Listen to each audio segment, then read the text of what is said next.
20 black male artists whose careers and lives were shattered by toxic love. They had the talent, they had the fame, some had unimaginable power, yet none of it saved them. Behind the hits, the championships, and the headlines were private relationships that turned destructive, and in some cases, deadly. Tonight we uncover the stories people rarely want to revisit black male artists, whose lives and careers were shattered not on stage, but at home. This is not gossip.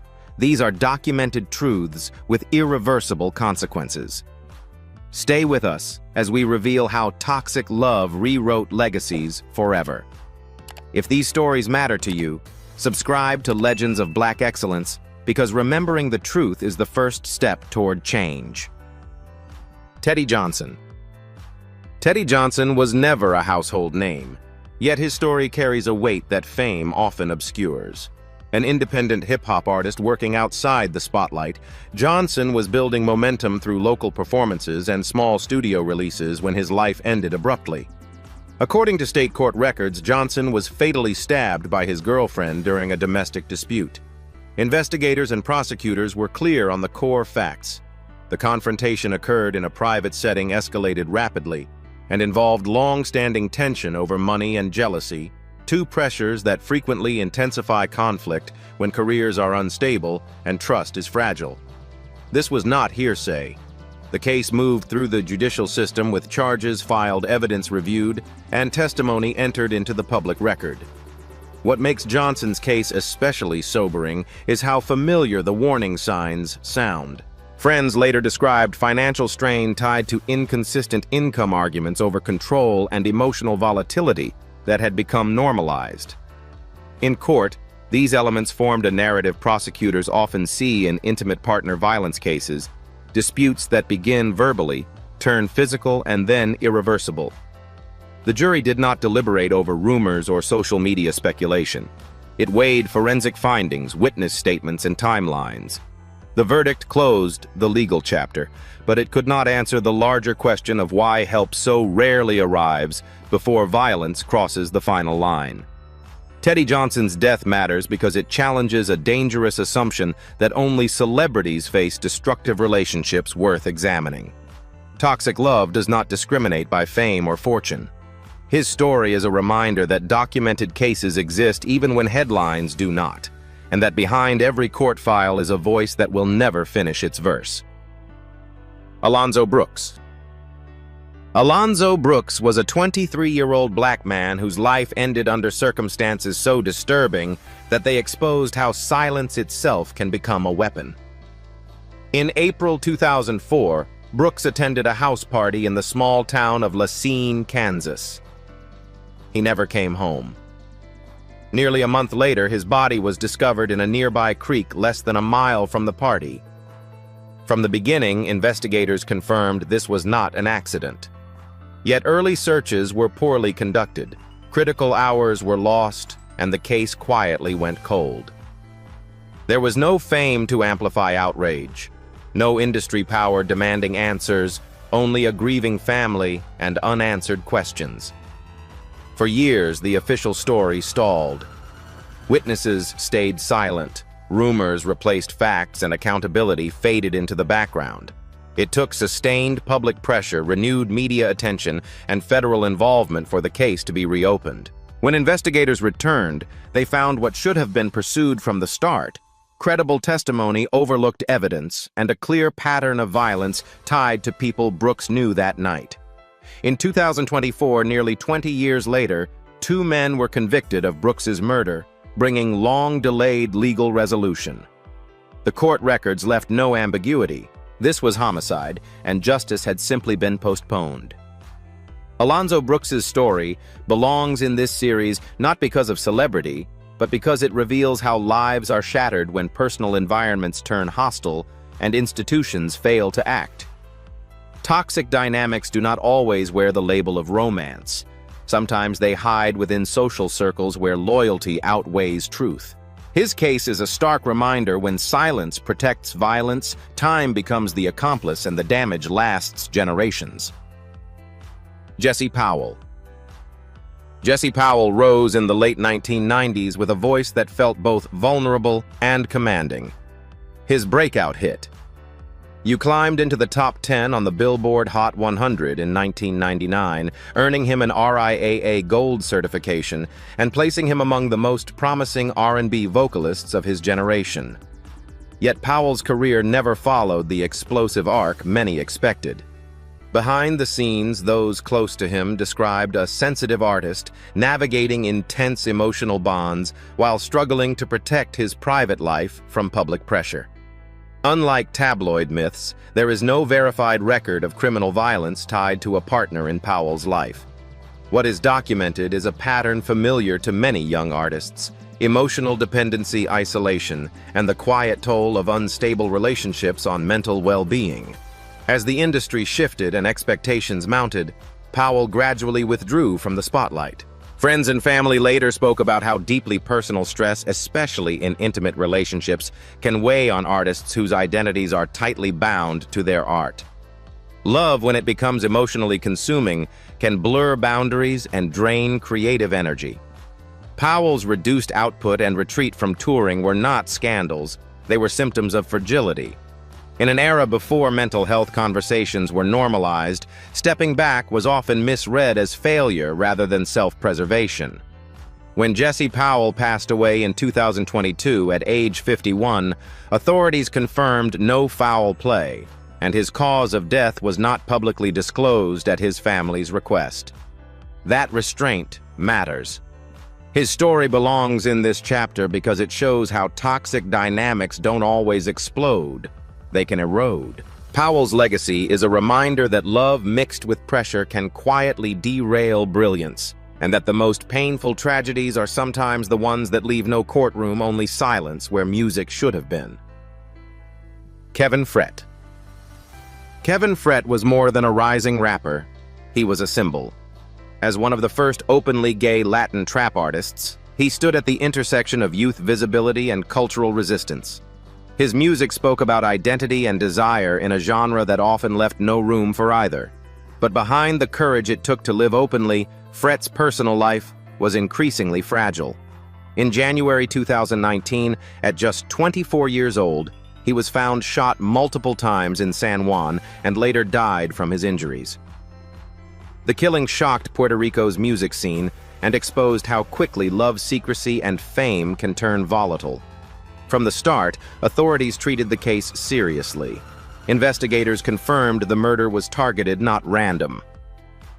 Media attention focused heavily on Frett's private relationships, especially an intimate partner with whom he had a complicated, discreet history. That individual was questioned during the investigation, but was not charged, a distinction that matters when separating fact from rumor. Years later, prosecutors arrested and charged another suspect supported by ballistic evidence and witness testimony. The case underscored a painful reality: when relationships are hidden or imbalanced by power and secrecy, accountability can be delayed and truth can be drowned out by speculation. Kevin Frett's story belongs in this chapter because it captures the extreme vulnerability of young artists whose love lives unfold under pressure. His death was not the result of reckless fame, but of intimate proximity turning lethal. He left behind unfinished music and an unfinished future, proof that visibility without protection can be dangerous. In the fragile space where love meets ambition, Kevin Frett paid the highest price. Andre Robinson. Andre Robinson was an independent R&B singer whose ambitions were still unfolding. He performed locally recorded whenever resources allowed and believed deeply in the promise of partnership, both in music and in love. Those closest to him described a young man emotionally invested in his relationship, convinced that loyalty and patience could stabilize mounting tension. According to police reports, that belief collapsed during a domestic dispute that turned fatal.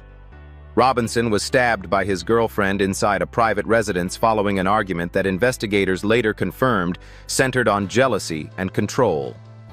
Emergency responders found no evidence of outside intrusion. The violence occurred within the confines of an intimate relationship. The legal process that followed left little ambiguity. Prosecutors charged the defendant with second-degree murder, citing forensic evidence, the weapon recovered at the scene, and a documented history of escalating conflict. Court testimony outlined a familiar trajectory seen in intimate partner violence cases: repeated arguments, emotional volatility, and a moment where anger overpowered restraint. The jury's verdict was grounded in evidence, not speculation, closing the case with a clear legal conclusion. Robinson's name never dominated headlines, but the court record stands as a permanent acknowledgement of what happened and why. Andre Robinson's story belongs in this chapter because it captures the raw vulnerability of young artists whose personal lives carry as much weight as their dreams. His career ended before it could begin, not because of talent lost to time, but because love turned unsafe. In the quiet aftermath, his case reminds us that toxic relationships don't need fame to become fatal, and that when warning signs are ignored, the cost is often irreversible. Sam Cooke. Sam Cooke was not just a singer. He was a turning point in American music. By the early 1960s, he had crossed gospel into pop, built his own publishing and record label, and become one of the first black artists to demand ownership in an industry designed to deny it. Songs like You Send Me and A Change Is Gonna Come made him both a commercial force and a cultural conscience. Yet behind the confidence was a man navigating complicated personal relationships, pressure, and vulnerability. On December 11, 1964, Cooke's life ended abruptly at age 33 inside a Los Angeles motel, far from the stage where he seemed untouchable. According to official police records and the coroner's inquest, Cooke was shot and killed by the motel manager during a late-night confrontation involving a woman he had brought to the room. Authorities ruled the killing a justifiable homicide, citing self-defense. But the circumstances, conflicting witness accounts, unanswered questions, and the deeply intimate setting left a permanent shadow. No criminal trial followed, yet the loss was immediate and irreversible. A voice that had begun to speak directly to black freedom and self-determination was silenced at the very moment it mattered most. Sam Cooke belongs in this chapter because his death represents the ultimate emotional collapse, a private encounter ending a public legacy. There was no comeback, no healing arc, no second chance. In one night, toxic circumstances, confusion, power, intimacy, and fear ended a life that was reshaping music and business for generations to come. What remains is the ache of possibility and a question that still haunts history. How much more change was lost when Sam Cooke didn't survive? Marvin Gaye. Marvin Gaye's voice defined intimacy, vulnerability, and emotional truth in American music. By the early 1970s, albums like What's Going On and Let's Get It On had transformed him from a Motown star into a cultural prophet blending romance with social conscience. Yet behind the elegance was a man deeply wounded by family conflict, financial pressure, and emotional instability. Gaye's personal life was marked by volatile relationships and long-standing domestic turmoil, particularly within his own household. By the early 1980s, struggling with debt addiction and depression, he moved back into his parents' home in Los Angeles, a decision meant to bring peace, but one that placed him back inside a cycle of unresolved violence. On April 1st, 1984, just one day before his 45th birthday, Marvin Gaye was shot and killed by his father, Marvin Gaye Sr., during an argument inside that home. Police records and court testimony confirmed years of escalating tension, verbal abuse, and physical threats between father and son. The killing was not spontaneous. It was the tragic climax of a toxic domestic environment that had simmered for decades. Gaye Sr. later pleaded guilty to voluntary manslaughter and received a suspended sentence with probation citing mental illness.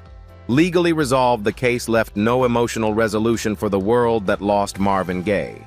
His death belongs in this chapter because it represents the most devastating truth about toxic love. Sometimes it is rooted in family, not romance, and therefore harder to escape.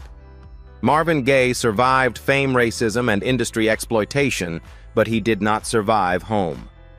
There was no recovery, no late career rebirth. Only silence where genius once lived and a legacy forever defined by a loss that should never have happened. Donny Hathaway. Donny Hathaway possessed a gift that felt almost supernatural. His voice carried warmth, ache, and reassurance all at once, heard in classics like A Song for You This Christmas and his timeless duets with Roberta Flack. By the mid-1970s, Hathaway was not only a celebrated vocalist, but a respected composer and producer, admired for his musical intelligence and emotional depth. Yet the very sensitivity that fueled his art also left him vulnerable. Behind the harmony was a man quietly battling severe mental illness, diagnosed with paranoid schizophrenia at a time when treatment options were limited and stigma was overwhelming. In January 1979, while staying at the Essex House in New York City, Donny Hathaway died after falling from his hotel room window. The medical examiner ruled his death a suicide, and police found no evidence of foul play. Those close to him later described increasing paranoia, emotional instability, and fear that he was being harmed or controlled. Intimate relationships. Professional pressure and the relentless expectations placed on him became entangled with his illness, intensifying isolation rather than providing refuge. Love, which his music celebrated so beautifully, could not shield him from the chaos inside his mind. Hathaway belongs in this chapter because his loss represents a different kind of toxic unraveling, one where inner turmoil and relational strain collide without violence, yet still end in irreversible tragedy. There was no recovery, no late-life clarity, no chance to fully reclaim his brilliance. His death reminds us that not all legends are destroyed by scandal or crime. Some are lost quietly, overwhelmed by battles no one else can see. When Donny Hathaway didn't survive, the world lost not just a singer, but a voice that made love sound like hope. DMX. DMX rose from unimaginable hardship to become one of the most powerful voices in hip-hop history. In the late 1990s, he achieved a rare feat. 5 consecutive albums debuted at #1 on the Billboard 200, fueled by raw emotion, spiritual conflict, and street honesty. His growl carried pain that felt authentic, because it was. But behind the success was a man trapped in volatile personal relationships that magnified his inner demons. DMX's marriage was marked by repeated conflict, restraining orders, and public accusations, facts documented through court filings, not tabloid rumor. Love, instead of stabilizing him, became another battlefield. As the years passed, the damage became measurable. Legal records show millions of dollars owed in child support and federal taxes, leading to asset seizures and repeated jail sentences. Tours were canceled, contracts lost, and momentum stalled, not because audiences disappeared, but because instability followed him everywhere. Substance abuse, which DMX openly linked to emotional trauma and relationship stress, worsened under pressure.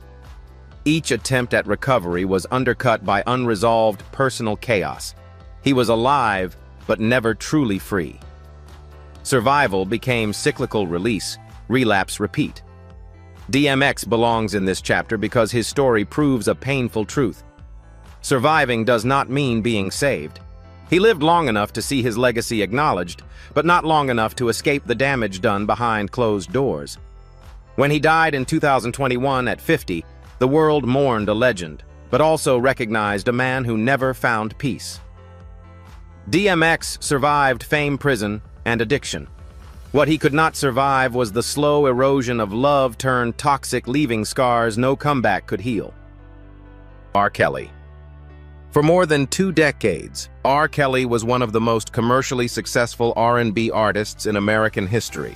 With over 75 million records sold worldwide, multiple Grammy Awards, and a catalog that defined 1990s and early 2000s R&B, his influence was undeniable.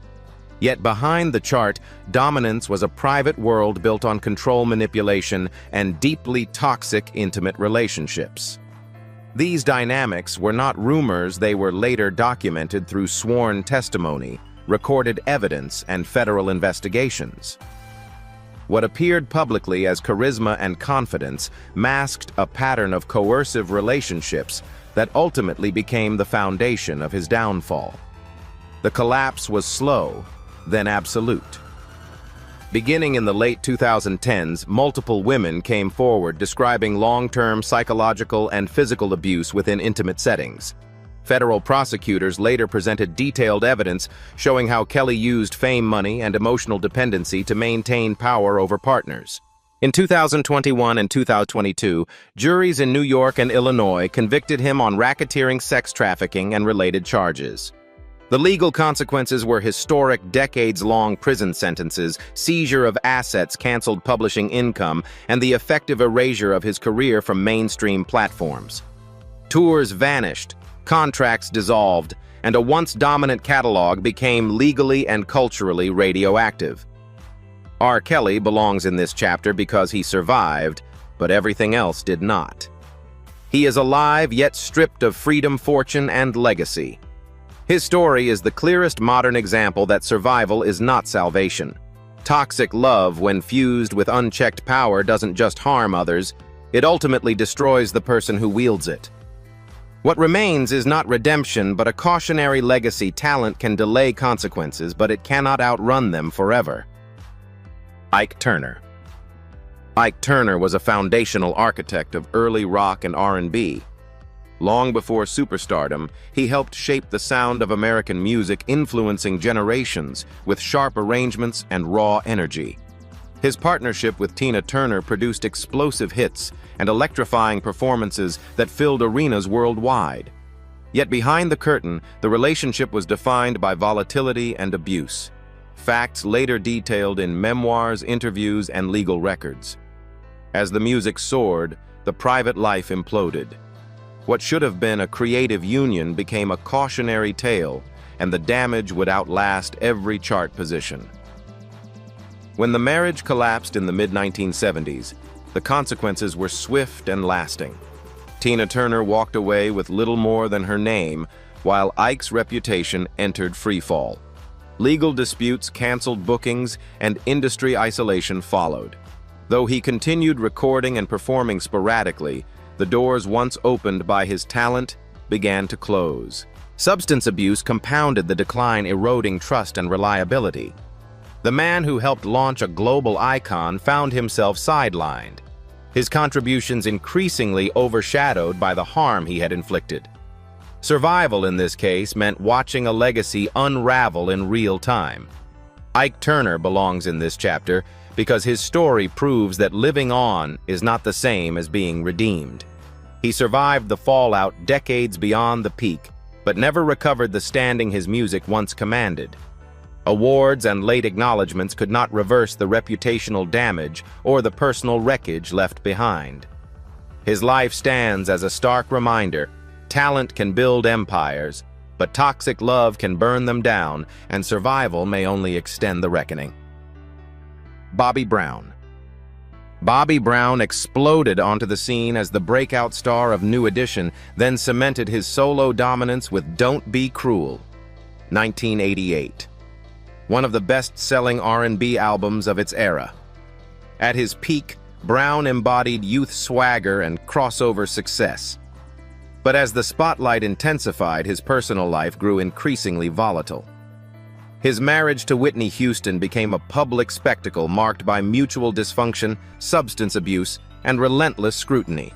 Court records and confirmed interviews, not tabloid rumor document, repeated domestic incidents and arrests during the 1990s and early 2000s, turning private turmoil into a career-altering burden. The consequences were cumulative and measurable. Tours stalled, radio support cooled, and once reliable collaborators stepped back as instability overshadowed talent. Brown entered multiple rehabilitation programs and faced legal setbacks that disrupted momentum just as the industry was evolving.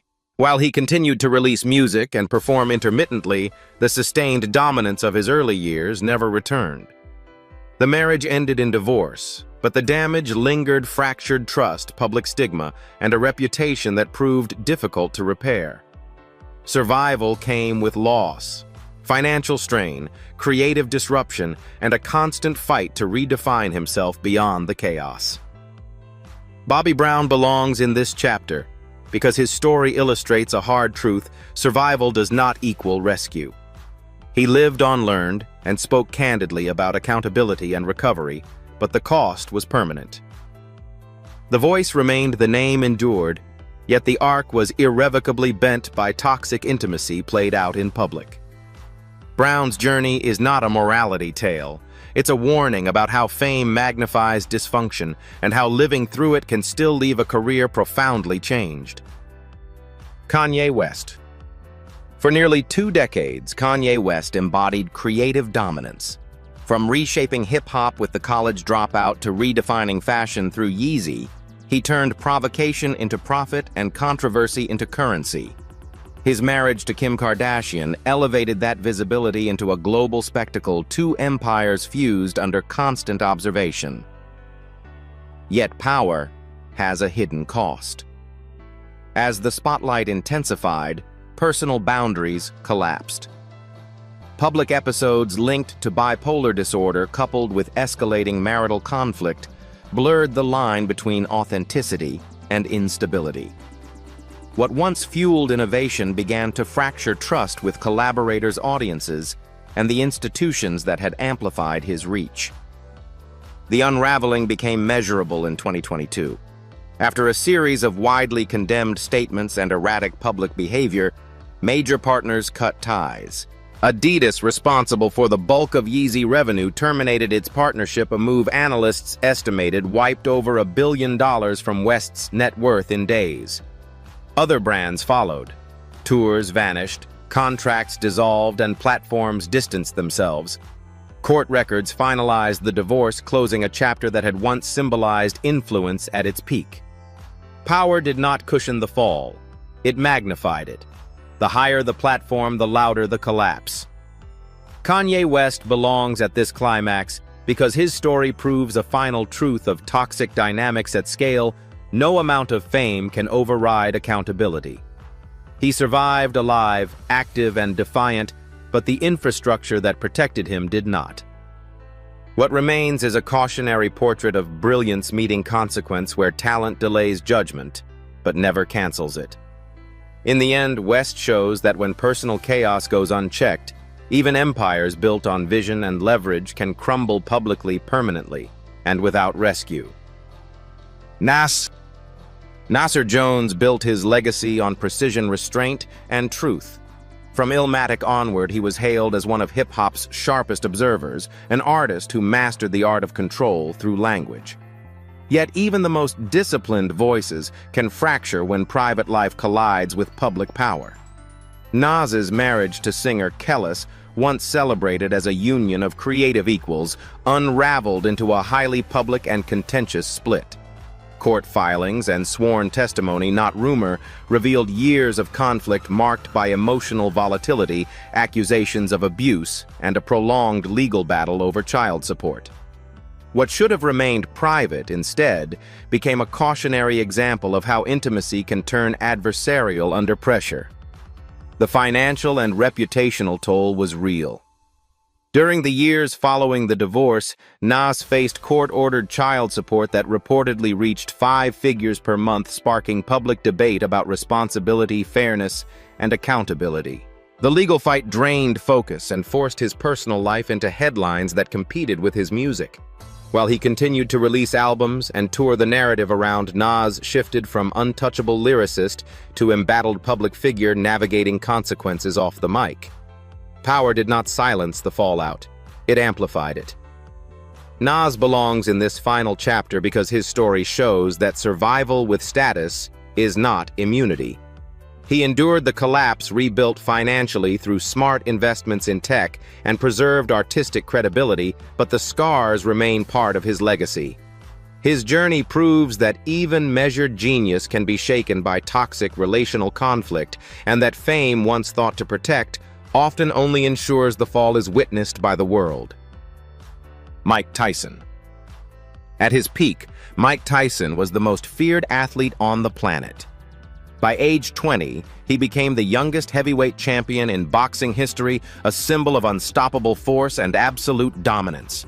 Money poured in at a historic pace. By some estimates, Tyson earned over $300 million during his career. Fame, power, and invincibility wrapped around him like armor. Yet behind the public persona was a man emotionally unprepared for intimacy, control, and trust. Relationships became volatile, intensified by excess insecurity and isolation. What looked like power on the outside masked fragility underneath. The collapse was swift and public. In the early 1990s, Tyson's personal life collided with the law when he was convicted of rape and sentenced to prison, an event that permanently altered his legacy. Later relationships continued the pattern: turbulent breakups, domestic disputes, lawsuits, and massive financial drain. Court records and bankruptcy filings confirmed the scale of the fall. In 2003, despite earning hundreds of millions, Tyson declared bankruptcy with roughly $23 million in debt. Mansions, cars, and stability vanished. Boxing, once his refuge, could no longer compensate for unresolved personal chaos. Mike Tyson belongs in this final chapter because his story delivers the ultimate lesson: raw power cannot save a life from self-destruction. He survived, found sobriety, reflection, and a measure of peace. But survival came only after total collapse. The dominance that once terrified opponents proved useless in the face of toxic relationships and unchecked inner turmoil. Tyson's journey closes this series at its highest and lowest point, reminding us that when love, control, and power mix without balance, even the strongest can fall, and fall hard. These 20 stories force us to confront an uncomfortable truth: talent, fame, and power do not shield anyone from toxic love. Some of these men never survived. Others lived on but lost careers, families, freedom, or peace in the process. Their legacies remind us that silence, loyalty, and denial can be just as destructive as violence itself. So the question isn't only about what happened to them, it's about what still happens today. Do we excuse harmful behavior because of genius, or ignore warning signs because success looks like strength? At Legends of Black Excellence, we ask you to reflect. When does love stop being love, and who pays the price? When we look away,